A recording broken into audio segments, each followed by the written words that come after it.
बात करने वाले हैं। यूहन्ना 19:28 वचन कहता है कि मैं प्यासा हूँ। प्रभु यीशु मसीह जब सूली पर थे, बहुत कुछ सहा उसने हमारे गुनाहों के कारण, और अंत में जब उसने 5वें शब्द के द्वारा कहा कि मैं प्यासा हूँ,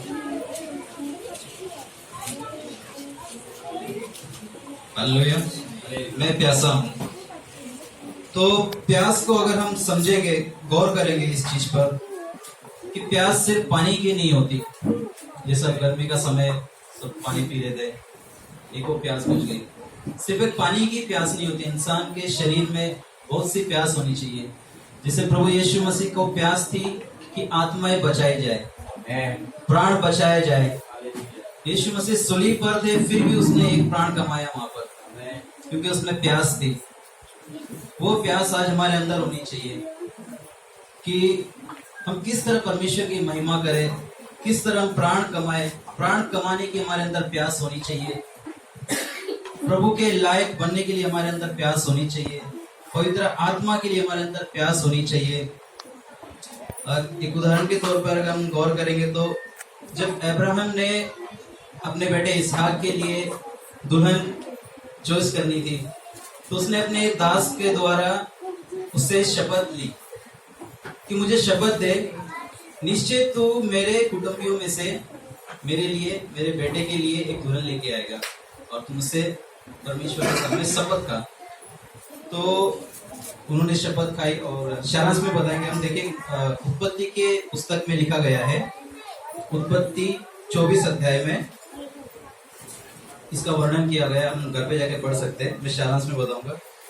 तो उसके दास ने अच्छे अच्छे ऊंट, तंदुरुस्त ऊंट लेके जाकर 10 ऊंटों को वो उसके बेटे की दुल्हन के लिए निकल लिए।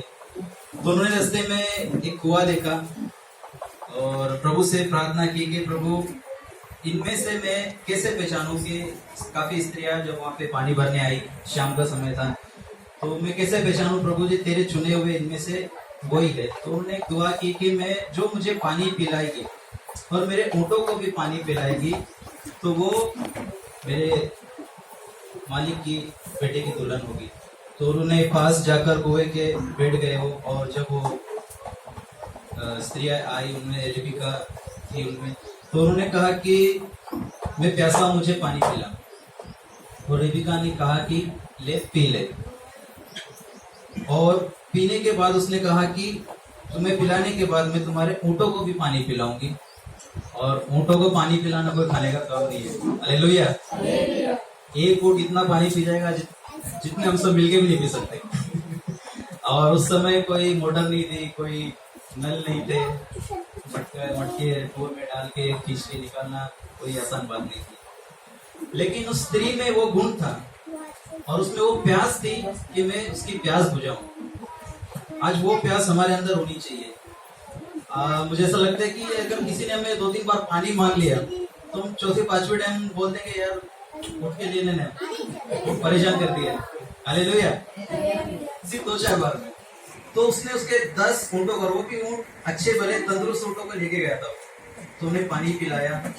तो उसे समझ में आ गया उस दास को कि वाकई खुदा जिसे मैं चाहता था, तेरे दास चाहता था, ये वही है। और रिबिका से उन्होंने बात की, और रिबिका, एक मैं उदाहरण दूंगा रिबिका के जीवन के और अपने जीवन के, आज शारीरिक जीवन में अगर हम गौर करें तो अब्राहम, जब पुराने नियम में देखते हैं अब्राहम, तो हम नए नियम में देख सकते हैं हमारा परमेश्वर। और जो उसका दास था जिसने उसे उसकी दुल्हन लेने के लिए, चुनने के लिए भेजा था, अगर उस दास की जगह हम यहाँ पर देखेंगे एक दूसरे चैप्टर में, तो हमारे यीशु मसीह है। क्योंकि हम गाना भी गाते हैं, यीशु मसीह हमारा दूल्हा है, हम उसकी दुल्हन है, जरा दुल्हन, दूल्हा यीशु आने वाला है। तो यीशु मसीह हमारा दूल्हा है, और वो किसे लेने आए? अपनी दुल्हन को। अब यहाँ पर अब्राहम का दास किसको लेना आया था? उसकी बेटी की दुल्हन को। हालेलुया। तो इस बीच में अब दुल्हन कौन है? रेबिका। हम क्या है? रेबिका। तो रेबिका कैसी थी? रेबिका एक गुणवंत स्त्री थी। जैसा कहा कि उसने उसको ही नहीं, उसके ऊँटों को भी पानी पिलाया। और उसमें अगर वचन में पढ़ेंगे तो उसने लिखा है कि उसने किसी पुरुष का चेहरा नहीं देखा था। इसका मतलब वो पवित्र थी। तो हमें कैसे रहना है? पवित्र रहना है, तब हम उसके लायक बनेंगे, तब हम उस खुदा की दुल्हन बनेंगे। क्योंकि वो सारी खासियत, वो सारी चीजें अगर हमारे अंदर है तो हम परमेश्वर की दुल्हन के लिए तैयार है। हालेलुया। नहीं तो बहुत स्त्रियां वहां पर और भी बहुत थी, पर रेबिका कोई क्यों चुना? क्योंकि रेबिका एक पवित्र स्त्री थी, रेबिका एक गुणवंत स्त्री थी, वो परमेश्वर के भय मानने वाली थी, उसके कुटुंबियों में से थी, परमेश्वर की दया उस पर थी और वो उस हिसाब से चली थी। तो आज मैं किसी पे दोष नहीं लगाना चाहूंगा, सब आ गए, हम भी आ गए। हमारा जीवन कभी कभी मसीहत में रहकर भी हम दुनियावी चीजों में भटक जाते हैं, दुनियावी चीजों पे हमारा ध्यान लगा लेते हैं, क्योंकि हमारे अंदर प्यास नहीं रहती। अगर हमारे अंदर प्यास है, अगर आप पवित्र आत्मा के बारे में स्टडी करोगे तो अगर पवित्र आत्मा पाना है तो हमें बहुत सारी चीजें छोड़नी और त्यागनी पड़ती है। हमारी नजरों के द्वारा, हमारे सोच के द्वारा, हमारे चाल चलन के द्वारा, हमारे स्वभाव के द्वारा। और इससे पहले जैसे हमने 4 शब्द पढ़े, ये 5वां शब्द है, तो उन चारों शब्दों को भी हम इसमें मिला सकते हैं कि हमारे अंदर वो प्यास होनी चाहिए क्षमा करने की। से पहला शब्द हमने पढ़ा कि हमारे अंदर वो प्यास है कि हम किसी को क्षमा करें। हालेलुया। क्या हमारे अंदर वो प्यास है, जैसा आंटी ने कहा कि अपने माता पिताओं की आदर करो, और जैसे उसने उस चेले को कहा था कि ये तुम्हारी माता है, उस चेले में प्यास थी, उस खुदा की आवाज को पहचाना था उसने, उसे वो प्यास थी कि जो मेरा परमेश्वर मुझे कहेगा वो मुझे मानना है। कि आज हमारे अंदर प्यास है कि हमारा खुदा हमसे क्या कह रहा है। आज हमारे दास, प्रभु के दास हमारे बीच में खुदा की मर्जी को प्रस्तुत करते हैं, उसके द्वारा पवित्र आत्मा के द्वारा वो संदेश तैयार करते हैं, बाइबल के द्वारा हमसे बातें करते हैं, और वो सुनकर क्या हम उस पर चलने के लिए प्यास रखते हैं। हालेलुया। मैं सच्ची दिल से कहूंगा ये बात। मैं पास्टर जी के साथ में यहाँ कम से कम 7-8 साल पहले आया था, आंटी जी हमारी गवाह है, और पास्टर के अंदर एक प्यास थी उस समय। प्रार्थना उस समय बालवाड़ी नहीं थी, ना इतने लोग थे।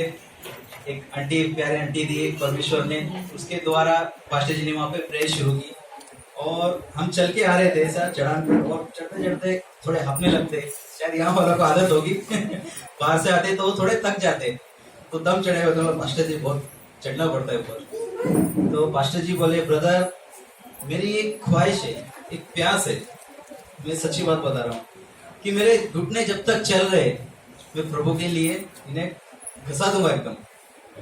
प्रभु के लिए मुझे कुछ करना है। हालेलुया। मुझे पता नहीं मेरी और कितनी उम्र है जिसमें मैं और चल सकूंगा, लेकिन जितनी भी है मैं उस खुदा के लिए चलूंगा। हालेलुया। आज उनके अंदर प्यास थी, उस प्यास के द्वारा आज हम सब इकट्ठा हुए। आज स्वप्निल ब्रदर को मैं जान रहा हूँ, ब्रदर मुझे जान रहे, जगदीश ब्रदर, हम सब एक दूसरे को जानते हैं। यदि वो प्यास इन दास में ना होती तो क्या आज हम एक दूसरे को जानते? यदि हम यहाँ इकट्ठा ही नहीं होते तो हम एक दूसरे को नहीं जानते। अगर आज हम यहाँ इकट्ठा हुए तो किसी के अंदर वो प्यास थी।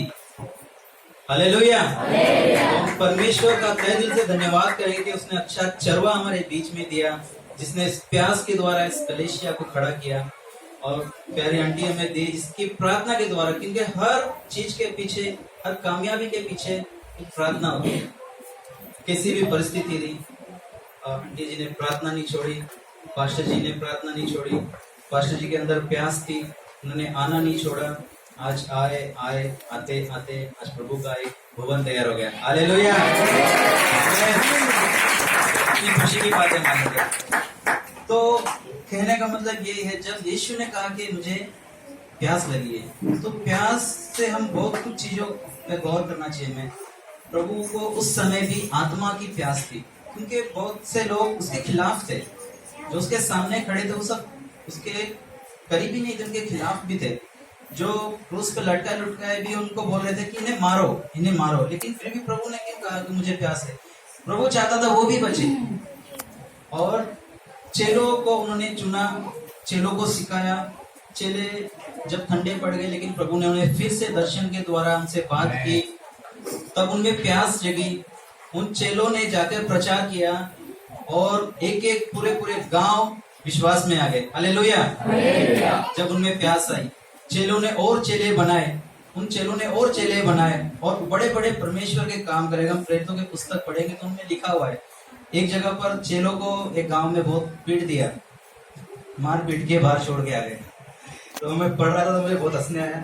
तो चेले सब इकट्ठा हुए अपने घर में, अपने भवन में, और बहुत खुशी हुए, हंसने लगे कि वाह, आज प्रभु के नाम से पीट के आए। हालेलुया। ये सच्ची घटना है। तो मुझे बहुत खुशी हुई। मतलब प्रभु सच में, अगर हमारे अंदर, हम सब शारीरिक व्यक्ति है, कहीं ना कहीं हमारे अंदर बहुत क्रोध रहता है। आज बहुत से छोड़ चुके हैं, बहुत से शायद अंदर अभी भी लेके बैठे। तो मैं भी थोड़ा क्रोध करता था पहले, लेकिन आज मैं एक सोच रहा था वो पढ़ के कि प्रभु के नाम से अगर हम भी कभी पिट गए तो जरूर खुशी मनाएंगे। हालेलुया। तो वो प्यास हमारे अंदर होनी चाहिए, वो पवित्र आत्मा की प्यास हमारे अंदर होनी चाहिए। जब यीशु मसीह एक कुएं के पास गया, आगे हम एक वचन और पढ़ेंगे,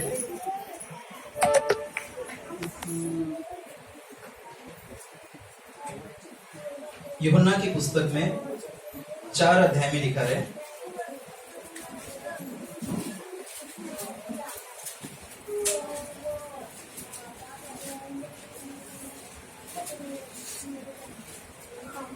यीशु ने उसको उत्तर दिया। इससे पहले की स्टोरी हम सारांश में ले लेंगे। जब यीशु उस स्त्री से पानी मांगने गया तो उस स्त्री ने क्या कहा कि तू तो यहूदी है और सामरियों से तुम्हारा क्या वास्ता। लेकिन प्रभु हर जगह हमें क्लियर करता है। आज हम सब अन्य जाति थे, अन्य समाज से थे, भिन्न भाषा वाले थे, लेकिन प्रभु हर जगह हमें एक साबित करता है, पक्के मजबूत तौर पर लिखित रूप से, कि प्रभु सबके लिए आया है, वो पूरे संसार के लिए आया है। उसके अंदर प्यास केवल यहूदियों के लिए नहीं थी, सिर्फ क्रिश्चियन, कैथलिक, यहूदी, इजराइल नहीं। परमेश्वर कहता है मैं संसार के लिए आया हूँ। हालेलुया। तो उसमें एक प्यास थी। जैसे इफिसियों की पुस्तक जब जो 2 अध्याय हम पढ़ रहे थे, सारी बातें आ गई उसमें एक जगह लिखा है कि वो पूरे संसार में जो खतना रहित थे, हम सब खतना रहित थे, खतना वाले थे पहले, बहुत सी बातें थी वो विधि के द्वारा थी, लेकिन उन सबको प्रभु ने साइड में हटाकर हम सबको एक बना दिया। एक नया व्यक्ति उत्पन्न कर दिया परमेश्वर ने अपनी आत्मा के द्वारा, अपनी उस प्यास के द्वारा, और ये सारी चीजें हुई उस प्यास के द्वारा। तो आज हमारे अंदर भी वो प्यास होनी चाहिए। हालेलुया। और प्यास किस किस चीज की हमें चाहिए? हमें आत्मा की, आत्मा बचाने की, अपनी भी आत्मा बचाने की। क्योंकि एक दास ने कहा था कि दूसरे के पौधों में पानी डालेंगे तो काफी नहीं है अपने पौधों में भी पानी डालना है। पहले तो अपनी आत्मा को हमें तैयार करना है, तब हम दूसरे को भी तैयार कर सकेंगे। यदि हम दूसरे को तैयार करने जाएंगे, भाई तो ऐसा मत कर, भाई ये गलत है, भाई ऐसा नहीं करना चाहिए, और 10 गलती अगर हमारे अंदर है तो ये सारी चीजें व्यर्थ है, हमारे वचनों में फिर सामर्थ्य नहीं है, उसे कोई असर नहीं होगा उस चीज पर। तो पहले हमें खुद तैयार होना है, हमें प्रार्थना के द्वारा तैयार होना है। जब हम किसी के पास प्रार्थना करने जाते हैं तो हम शरीर में होकर नहीं जाना, हमें पहले हमें खुद तैयार करना है। अपनी बंदूकों में हमें गोलियां पहले भर लेनी है। दुश्मन आएगा, जब हम बंदूक में गोलियां भरना शुरू करेंगे तो 2-4 गोली हमें लग जाएगी। तो घर से हमें रेडी होके जाना है कि पवित्र आत्मा मुझे मेरी बंदूकों में गोलियां भर दे, आगे जाके शैतान को मारना है मुझे। और फिर आगे जाके अगर आप प्रेयर करोगे तो 100% सारी अंधकार की शक्तियां निकलेगी। हालेलुया। ये प्यास हमारे अंदर होनी चाहिए। तो आज से हम सब अपनी अपनी प्यासों को जागरूक रखेंगे, वचनों में आगे बढ़ने की, प्रार्थना में आगे बढ़ने की, प्यार प्रेम की, क्षमा करने की। जैसे सारे वचन आते हैं, प्यास पे सब मिल जाएंगे। क्षमा करने की प्यास, सारी माता पिताओं का आदर करने की प्यास, ये सारी चीजें होनी चाहिए।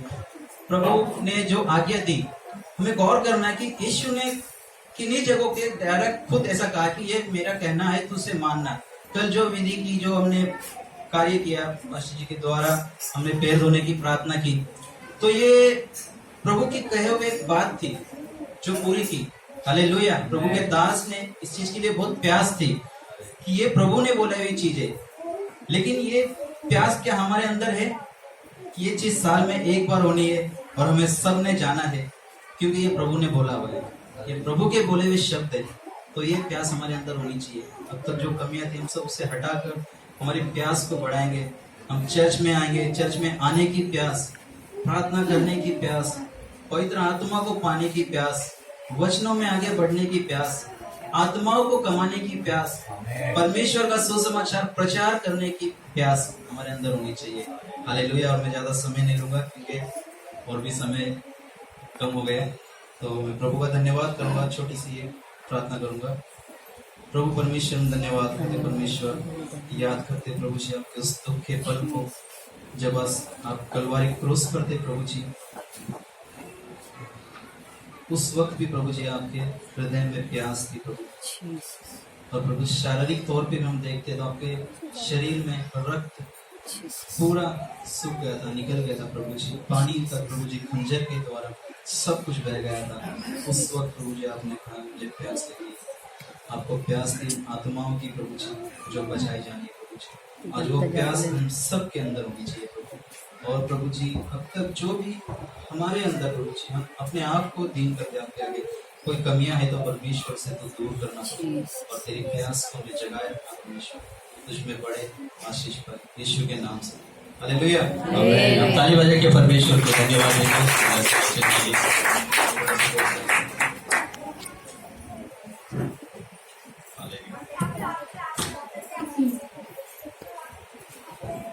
मेरी रूह खुदा की प्यासी है।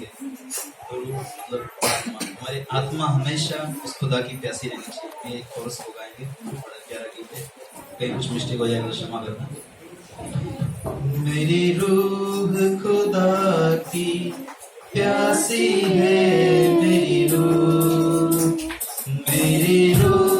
खुदा की प्यासी है, मेरी रूह खुदा की प्यासी है, मेरी रूह। और दिन आंसू बहते हैं, दुनिया वाले सब कहते हैं कि कौन कहाँ है तेरा खुदा, क्यों है इतना बेचैनी दिल, क्यों जाने ये गिरती जाती है, होगा किस दिन दीदार तेरा, कब होगा मिलना रूबरू, मेरी रूह खुदा की प्यासी है, मेरी रूह खुदा की प्यासी है, मेरी रूह। हालेलुया। ताली बजा के प्रभु